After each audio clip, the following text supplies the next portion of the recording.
Hello student, trick number 3 અત્યારે જોઈએ છે આપણે. સંપર્કવાળા ગોળાઓ છે. એનું સ્ટેટમેન્ટ આ રીતે છે કે સમાન ત્રિજ્યાના ગોળાઓને સંપર્કમાં લાવી છૂટા પાડતા નવો વિદ્યુતભાર q' બરાબર q1 + q2 ડિવાઇડેડ બાય 2. નાનું એક તમને એક્ઝામ્પલ આપ્યું છે.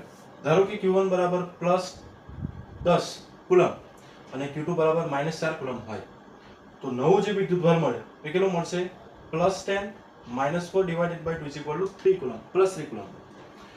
હવે તમને એક ઉદાહરણ સમજો અથવા દાખલો સમજો, એના દ્વારા આપણે સમજાવ્યું છે. અહીંયા સમાન ત્રિજ્યાના બે ધાતુના ગોળાઓ A અને B પર અનુક્રમે +12 માઇક્રોકુલમ અને -2 માઇક્રોકુલમ વિદ્યુતભાર છે.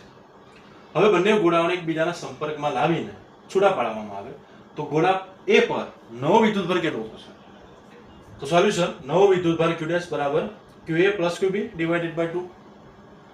માત્ર નિશાની સાથે સરવાળો કરવાનો. તો qa બરાબર +12 છે, એ +12 આવશે, અને qb બરાબર -2 છે, તો -2 ડિવાઇડેડ બાય 2 થશે.